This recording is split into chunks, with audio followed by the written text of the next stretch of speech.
You're listening to Kenneth Hotard Ministries, bringing revival back to America by lifting up Jesus Christ, teaching His message and how it's relevant to our lives today. If you'd like to contact us, you can check out our Facebook page. That's Kenneth Hotard Ministries. That's KENNITHHOTARD. Also, you can go back and hear previous messages that we have posted and has been aired on the radio, so you can have hours of enjoyment, listen to the gospel of Jesus Christ. That is our Facebook page at Kenneth Hotard Ministries. That's KENNITHHOTARD. And our phone number is out at the top of the page. If you have a prayer request, we'd love to hear from you. Now here's Reverend Kenneth Hotard. This is Brother Hotard. It's good to be coming back to you again today to tell you about the wonderful, wonderful Jesus that we serve. I'm watching God starting to do things. It's exciting, and it's not no great move of God yet, but it's getting there, and it's going to get better and better. And we're hearing more and more people talking about the last day revival. More and more preachers are preaching it. More and more people are talking about it. The Bible said that in Joel that it's talking about the bush that the cankerworm and the caterpillar ate, and the palmer worm, and how it destroyed it, and how it took all its ability to do anything. It couldn't bear fruit. It didn't look good. It looked bad. And that's what happened to the church. The church got that way, and because of it, it was just an ugly thing. But the thing I want to talk about right now is about how He said, I'm going to restore all the things that the caterpillars ate and the palmer, all the destruction that came to this tree. He said, I'm going to restore that back to the church. The church is going to be restored. And I believe we're coming to the age right now where the church is fixing to be restored, and it's going to be a beautiful thing. It's going to be a beautiful thing. Not long ago, I had a vision. And in this vision, I was seeing myself standing at a door, a room with a door. It was a hospital door, and it was shut. And in this hospital, as I was standing there, and I knew I was waiting to go in there and pray for somebody that had cancer. I keep thinking it was a man, but I don't remember whether it was a man or a woman, but it was somebody in there that was dying with cancer, and I was waiting for them to come get me out and bring me inside the room. And about that time, as I was standing there was another man, preacher, walked up on the side of me, and he walked up, and he had money in his hand. And when I looked at him with the money in his hand, I was wondering what he's doing there with money in his hand. And all of a sudden, the door opened, and they came out, and they said, we want you. And they pointed to the man that had money in his hand, and they walked him in there. And I thought about that, and this is what the church has done. This is what the people have done. We got where we wanted the money more than the power of God, more than miracles, more than the healing. And because of it, look at the shape the people are in. Look what kind of shape they're in. We prefer that. I want to tell you something. It's time the church began to say, we want the Holy Ghost back in our church. We want God back in our church. We want to see healings back in our church. We want to see deliverance back in the church, and bring the church back to the place that it used to be. Because I'm going to tell you what, money can only buy so much. But a person that's dying, it's useless. There was a man with cancer in the church I was going to. I didn't pray for him, but the pastor did, and he got healed, and that was a great, and I still see him every now and then, and it's a great thing. But he was dying with cancer. And I looked at him, and I thought, what could he do with money?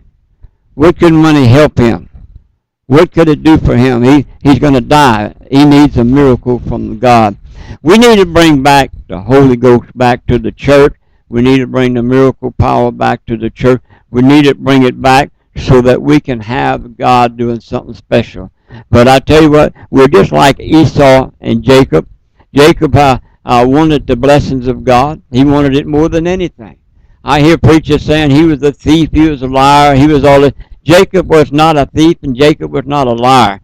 Jacob was a businessman, and he told Esau when he was starving to death, and he should have had a little more compassion for his brother, but he was starving to death, and he said, but he seen this as an opportunity to get the blessings of God. He says, I'm starving to death. I'm going to die. Give me something to eat. He says, sell me your birthright. Let me have your birthright, and you can have the food. And and the man didn't care. He didn't care much. Esau didn't care much for the blessings of God. That birthright was God's blessing upon the firstborn, and that was his. Jacob wanted that, and he made a trade. And Esau, without hesitation, he probably figured out that this don't mean anything. He probably figured, but this was a deal with God's gift was going to go to him, and what he do? He sold his birthright, and I tell you what, he never lost his worldly material. He never lost any of that. He still got that. He still got his father's inheritance, got his land, got his cattle and sheep and goats and all that. And Jacob didn't get that, but Jacob had the birthright, his birthright of the blessings of God, and that's the pen. And I want to tell you something. I find that people are doing the same thing. They're selling their birthright, and that birthright is healing in the church, miracles in the church. That is deliverance in the church. That's in the church where we're going to see some great things that we used to. Blind eyes can be opened. Our kids are crippled today because we're looking for the money. Our children are blind because we're looking to the money. Instead of having the preacher that's willing to pray the prayer of faith and watch God heal them, we are now walking away from that just for a few dollars. And I'm going to tell you something, folks. We need to get rid of all the money. I believe in money. I need money. Everybody needs money. And I believe in money. I believe in God blesses and we ought to let God bless. But I don't believe that we wrap up ourselves into a ministry that involves nothing but money. I think that's a curse and a destruction upon the church. Oral Roberts, just before he died, and I'm gonna name him. I could just tell the preacher, but I want you to know who it was. I was listening to him, and he was talking about how the great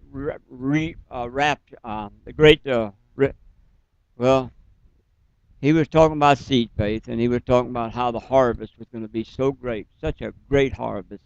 And he was talking about that, and I said, "Wow!" He's talking about the last days, the revival. He's talking, and I had the idea, and I was all excited because the way he talked, it was going to be such a harvest. I mean, it was going to be the biggest harvest the world has ever known, and that's how I believe. I believe the last day revival is going to be the biggest the world has ever seen, and I listened to that. And then all of a sudden he said these words, and it really hurt me when he did. He said it's going to be the greatest harvest of money the world has ever known. He said there's going to be so much money, everybody going to have plenty of money. And I thought to myself, the Bible talking about souls, people that are lost going to get saved, the greatest harvest of souls. And he was thinking in terms of money. Let me tell you something, preacher. You're thinking in terms of money. That's your business. But when you're going to get to heaven, you're going to find out Jesus was talking about souls, and you lost your chance of winning souls for Jesus because you're so wrapped up in money. And so we need to be concerned. Listen, I got saved in 1959. 1959, I was 19 years old. Back then, we didn't have all this money in the church. We just had people that loved God. In fact, they believed in them days that if you kept the preacher poor, he'd be humble. Now, how stupid can that be? But that's how they believe. And people didn't give to the church, and because they were going to keep their pastors humble. But anyway, I was born again in 1959, and I was 19 years old. And when I gave my heart to the Lord, I was serious with the Lord.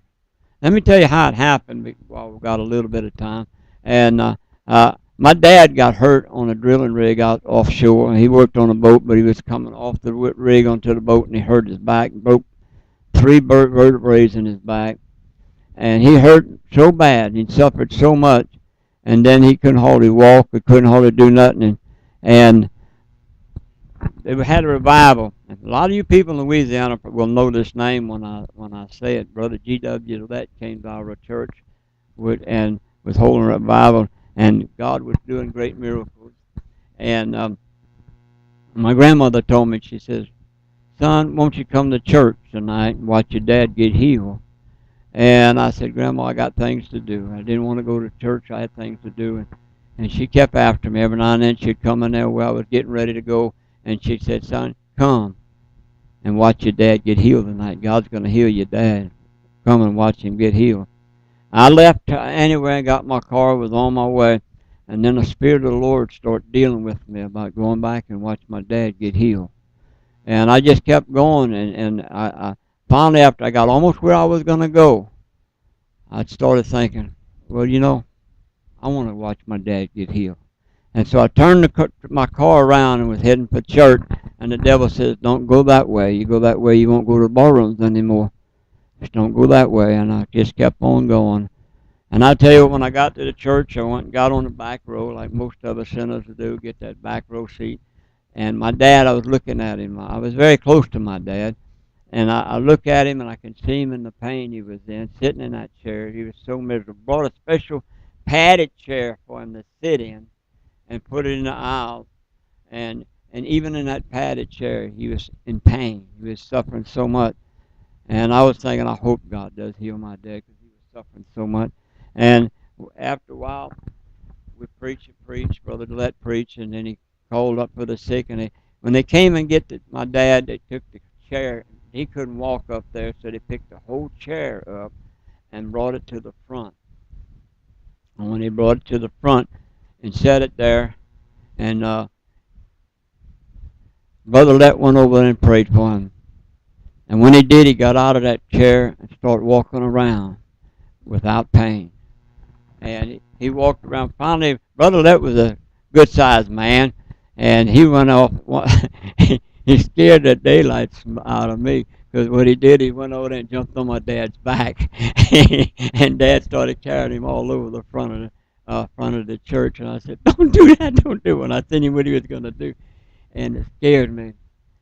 But God healed my dad. He could have been like that the rest of his life. They'd could have operated on him. They could have fused his, but he'd be useless as a husband and a man, because he wouldn't be able to do anything anymore, and he'd always be in pain. Back in them days, they didn't have the operations they have today, and yet, you know what? God healed him. When God healed him, I went to the altar and gave my heart to God, and I've been serving God for many years. I know what God can do. I watch what God can do. I was in that last and that tent revival era. I wish I could be in it again. I used to tell God all the time when I said, Lord, I was born 20 years too late. I was wishing in my heart I would have been born 20 years earlier so I could have been in that revival. But I believe there's a greater revival than that coming. Now you make up your choice. Do you want a fistful of dollars, or do you want your children healed? Do you want to be healed? Do you want miracles to take place in your life? Come back to the original thing. Come back to the old-time gospel, because that's where it's not. It's not in the new gospel.